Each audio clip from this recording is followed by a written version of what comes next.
Hello, and welcome to Stories from India. This is a podcast where we talk about myths, legends, and folk tales from India.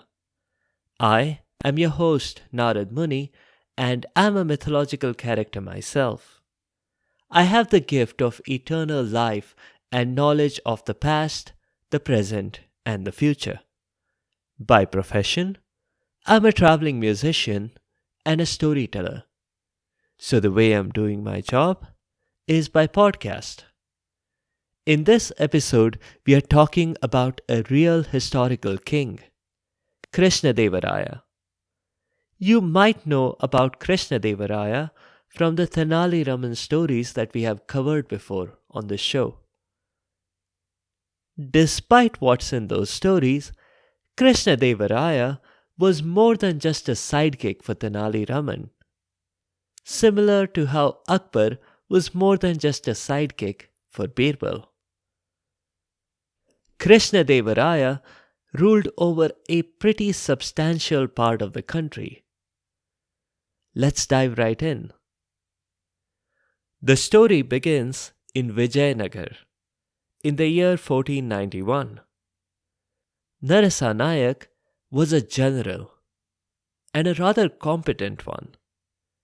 He had accomplished a fair bit in his time as commander of a part of the king's army. But he wanted to be more than just a general, as did all of the other generals. So when the king died, one unnamed general decided to make a grab for the throne by having the crown prince executed.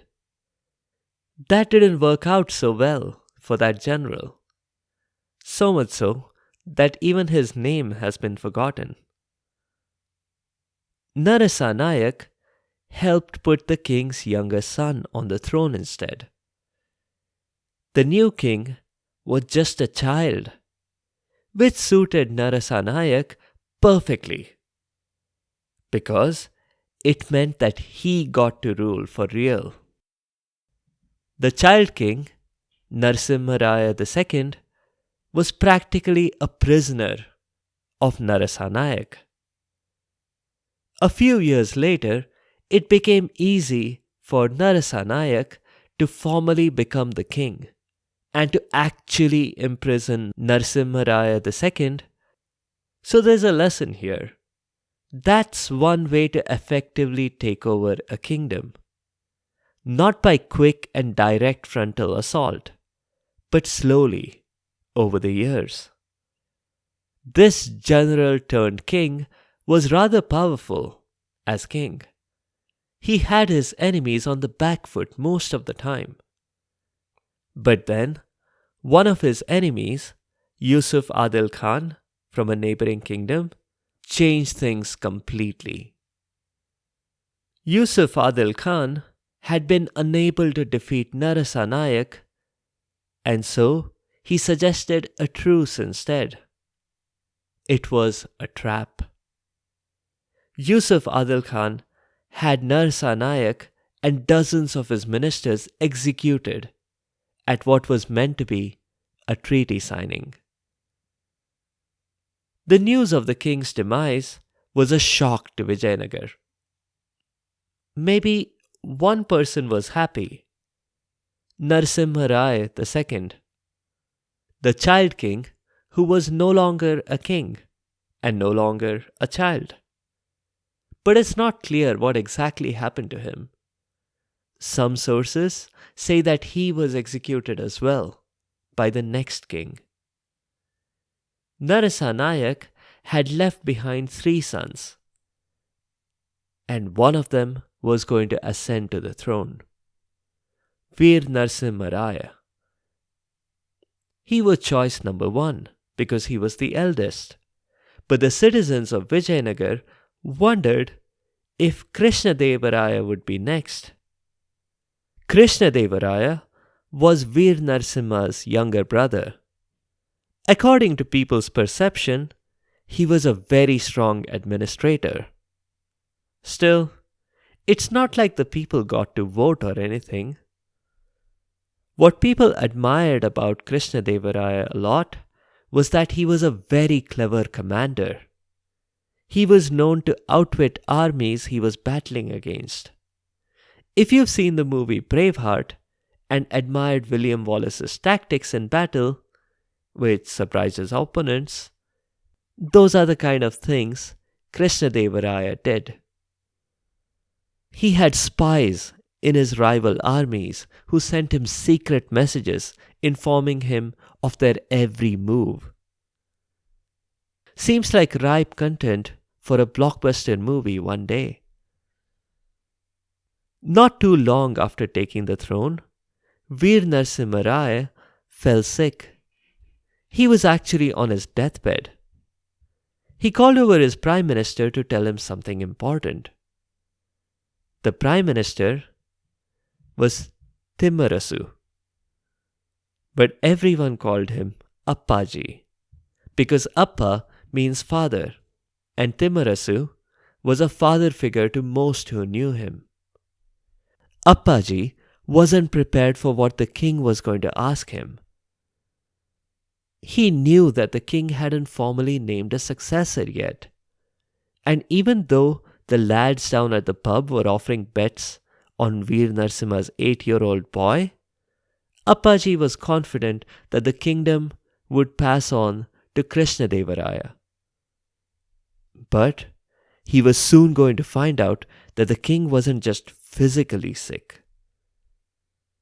Appaji, I am ready to name my successor, said the king, slowly from his deathbed. Appaji was ready with a quill and a document where he had already taken the liberty of filling in Krishnadevaraya into the successor column. The king flung aside the document when he saw his brother's name. So, I take it you don't want your brother to succeed you? Appaji asked, calmly. No, Appaji. Why would I ask my brother when I have the most capable son? But, Your Highness, your son is 8 years old. The other day, I saw him fighting with the other school kids over a game of marbles. That just proves he's a warrior, Appaji, the king replied. I won't hear any more objections against your new king. As for Krishnadevaraya, I want you to kill him and bring me his eyes. Appaji was shocked, but it was a direct order from the king, even if it was from a delirious dying king who desperately wanted to keep power to himself and his own line. Appaji was known to obey orders, but he was also fair. He wasn't ready to give up on an innocent life just for the sake of a dying king's crazy fantasy. He had an idea of how to deal with this. This idea was similar to what the huntsman decided to do in Snow White and the Seven Dwarfs. Appaji took Krishnadevaraya early the next morning to the middle of the forest. Krishnadevaraya had been puzzled about where they were going, but he trusted Appaji completely. He also had no idea why Appaji had brought along a goat and 2 boxes attached to a couple of posts. Appaji explained that this was the only way for Krishnadevaraya to survive. The king had ordered his execution. Krishnadevaraya was shocked.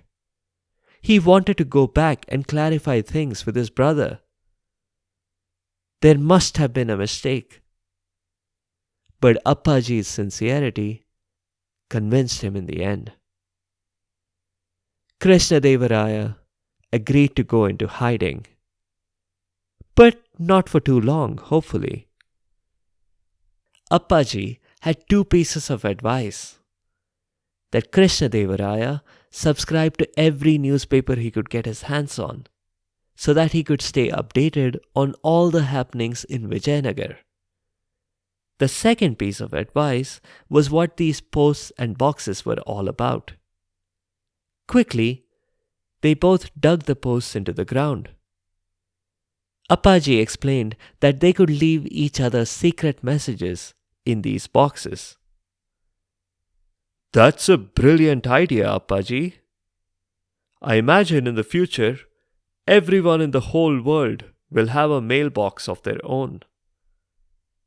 And as for the goat, well, that was a grisly story. The king had demanded proof. He wanted to see Krishnadevaraya's eyes.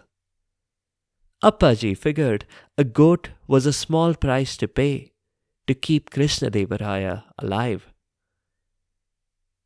The king squinted at the eyes Appaji was showing him, and he wondered why the irises were black instead of brown. Krishnadevaraya's eyes were brown.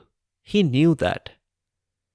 Appaji calmly explained that that was just a natural process because it happened in death. Oh well, thought the king, that explanation's good enough for me. For the next several weeks and months, Krishnadevaraya traveled the country in disguise. This was a good thing. A king can learn a lot about the people he governs by experiencing their lives firsthand. He even met a lady, Chinnadevi, and they fell in love. For reasons Chinnadevi couldn't understand, he didn't want to marry her yet. But he promised that he had a surprise in store for her. What is it? Chinnadevi asked. Do you have another wife and kids? Even if you do, this is deeply patriarchal medieval India, so I don't have a choice except to be okay with it. But Krishnadevaraya did not divulge his secret. To tell one person was to tell them all. All this while, he kept making at least weekly trips to the mailbox. There wasn't much news, other than that Veer Narsimha's boy and Krishnadevaraya's nephew had been declared the king of Vijayanagar. But the news that Krishnadevaraya had been dreading soon came. Mahmud Shah was the ruler of the nearby area of Gulbarga. To him, the newspapers were bringing great news every day. His neighboring king, Veer Narsimharaya, was on his deathbed? That was great. His 8-year-old son was now king? Even more fantastic. And Narsimharaya's able commander brother, Krishnadevaraya, was dead?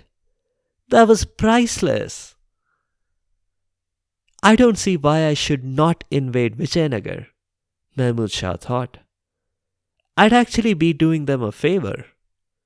Call it protection from the clutches of the other neighbors. So he sent an ultimatum. It was worded as if the only thing Mahmud Shah cared about was the welfare of his dear friend, the new king, whose name he got wrong, but that didn't matter. But the message to the new king was clear. I've got power, and you haven't.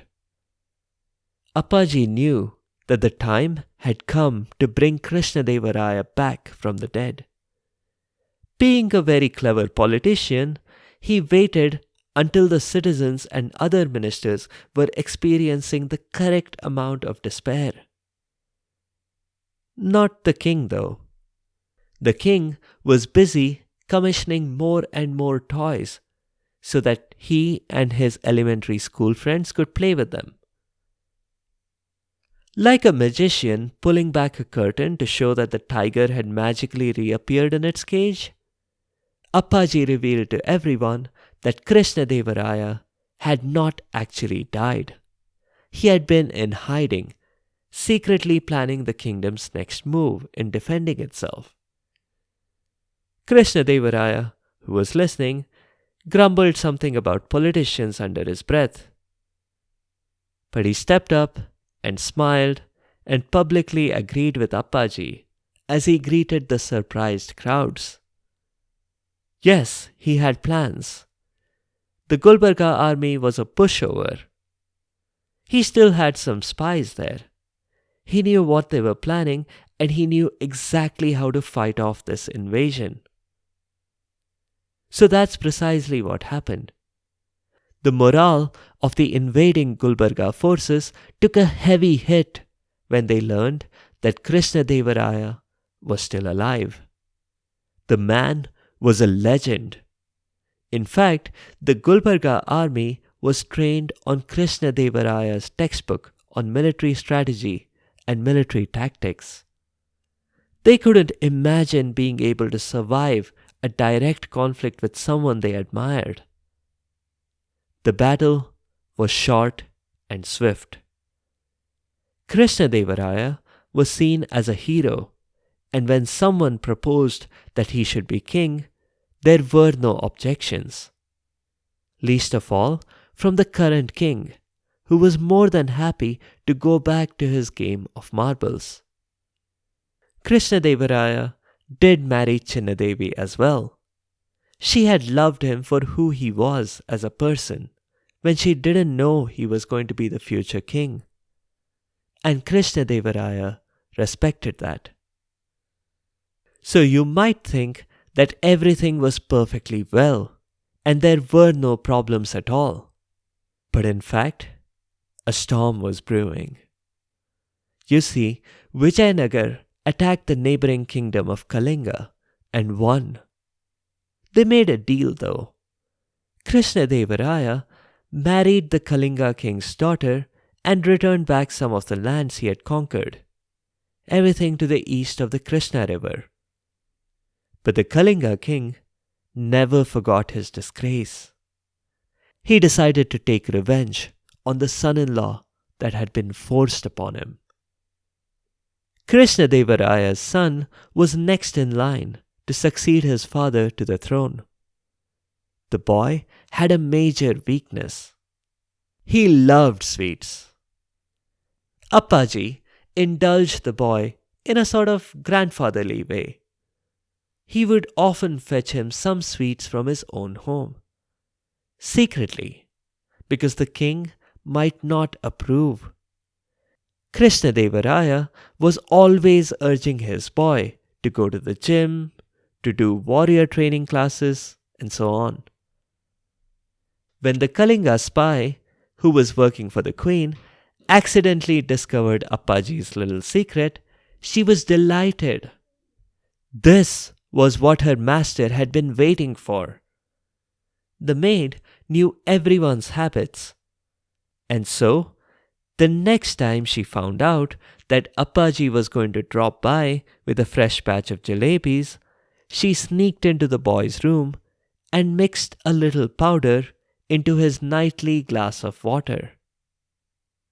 This was a specially imported powder. And just in case it isn't clear, it wasn't some kind of protein powder to compensate for the boy's poor diet or lack of exercise. Quite the opposite. The boy was being poisoned. The king did not take his son's demise very well. He knew in his gut that there had been foul play. Naturally, he launched the resources of the kingdom in finding out what had happened. There wasn't CCTV footage, but when more than one servant in the palace said that they had seen Appaji going into the boy's room with a box of jalebis, Krishnadevaraya was stunned. If he had investigated and even just asked Appaji about it, maybe things would have turned out different. But in that moment, the king was driven by emotion, not logic. As punishment for poisoning his son, Krishnadevaraya had Appaji blinded and exiled.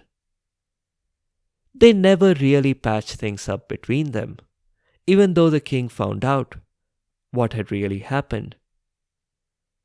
That is an understandable outcome, especially if someone takes drastic and irreversible action, like blinding the person who saved their life. That's how Appaji thought of it.